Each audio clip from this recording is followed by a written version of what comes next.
It's really been a few months since this car has appeared on this channel, and I don't really put that much of it on my social media at all.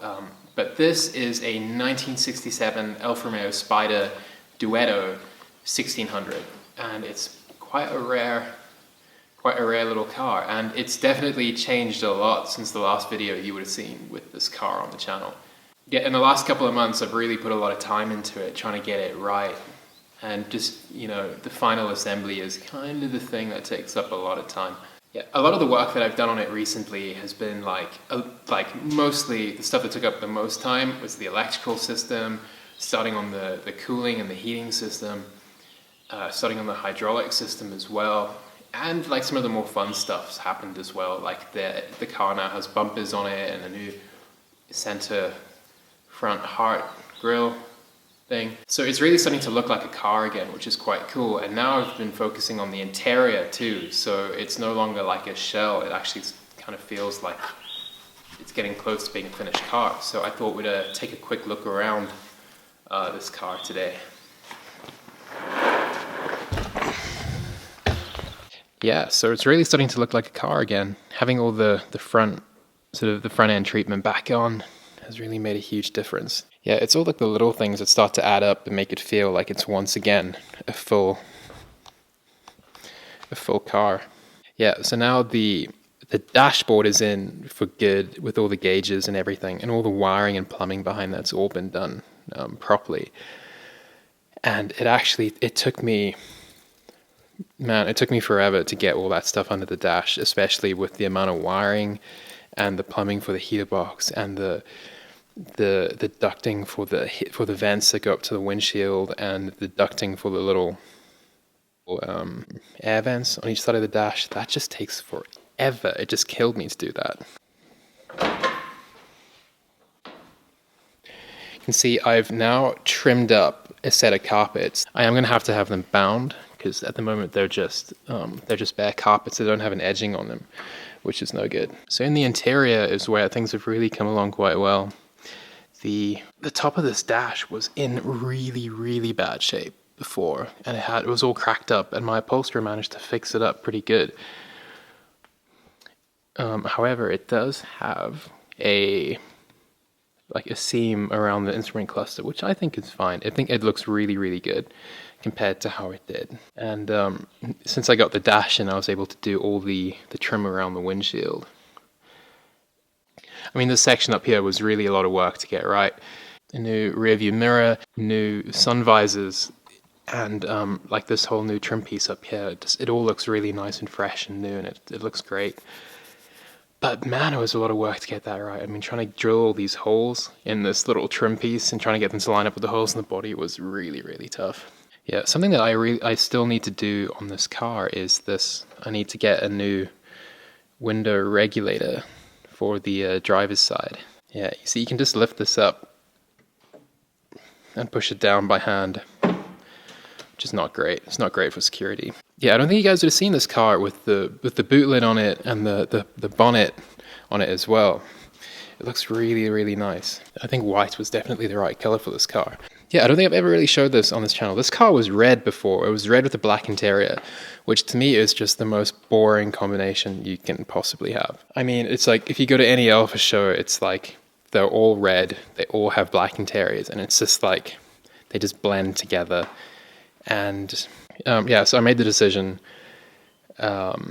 way back when we first started building this car to go from red to white, because I think white shows off the shape so much nicer than red. Yeah, it's a real shame. The thing with Alfa Romeos all being painted red, like that Sprint GT was red when I got it. My 73 GTV was red, which it wasn't red originally. This was red. I definitely think there should be a club, like a no-red, a non-red Alfa club. I think let's just open up the... Yeah.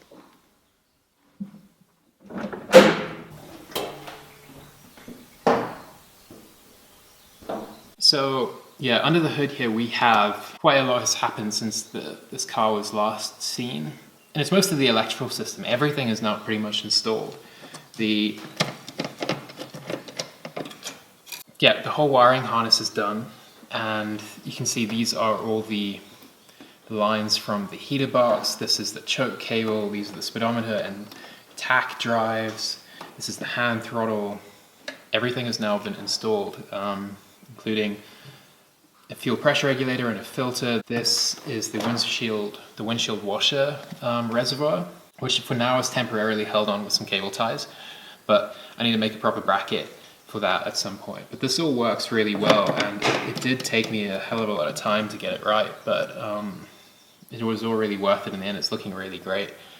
And I think, yeah, I'm just gonna chuck a battery in this thing and then we can fire up some of the lights and stuff. You can see how it all fits together.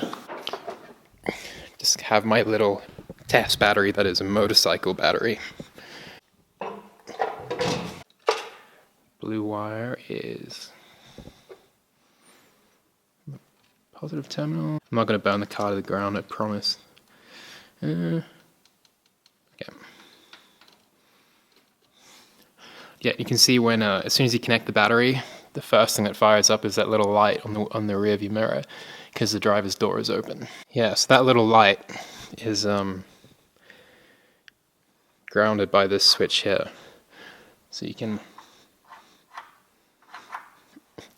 I'm just going to turn the park lights on as well. The indicators and the lights work.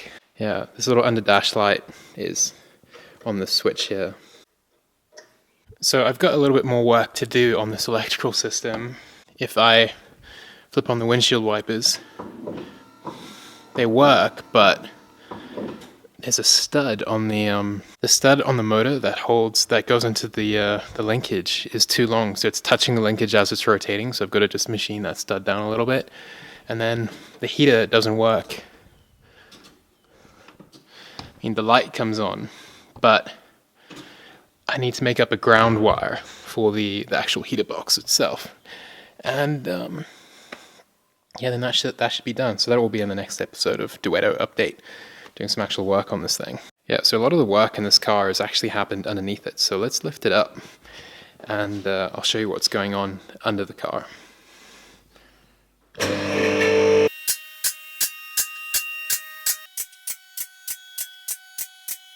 Quite a while I had this thing rolling around just on a dummy differential, but it's now in with the whole handbrake system, and not just a new diff, but it's on new suspension all around. So in the last video I did about this car, I said that the ride height was way too high, and that was definitely true. Yeah, so now it is on a classic Alfa handling kit, so it should sit really well and handle really nicely.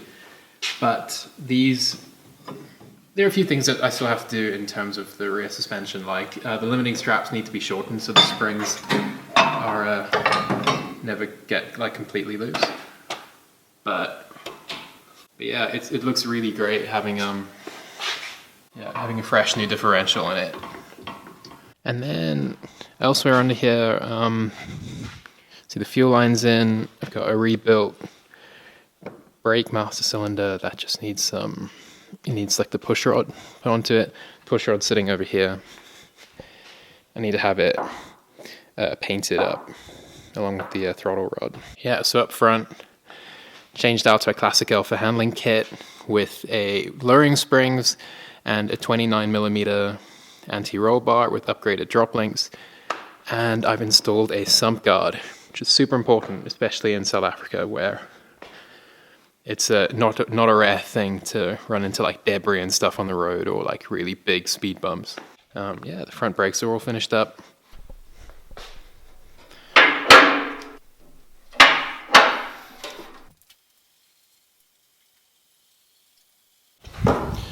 Yeah, another thing that's taken up a ton of time is this. This is the fiberglass hardtop from Pininfarina, which was an optional extra on Spider's delivered new.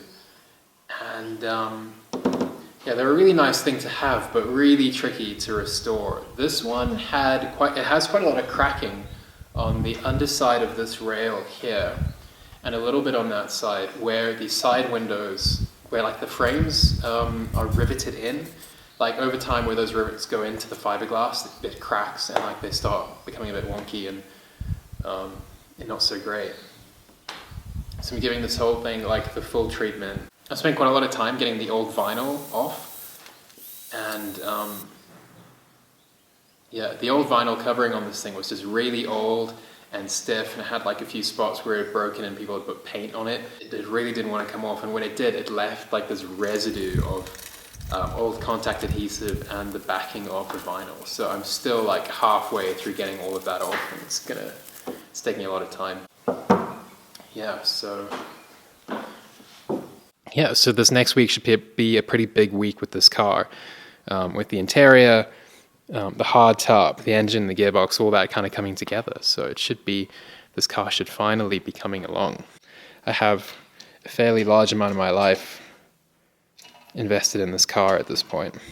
I'm about like, I don't know, when it's done, it's going to be about 1,500 hours in total. But at least it's not going to end up in a scrap heap somewhere or just rotting away, or even worse, being given to some like hack job mechanic who's going to just wreck it. I don't really consider this is not my car.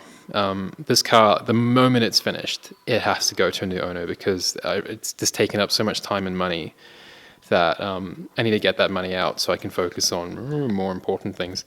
So that's my update on the 67 Spider project. Yeah, this video is specifically for the couple of you guys who've been sending me DMs on Instagram going, "Where's the video about this car?" So here it is. No work in this video, but in the next video about this car that's going to be coming up in the next week or so, yeah, we'll get into some work. Right, anyway, I'll catch you guys in the next one.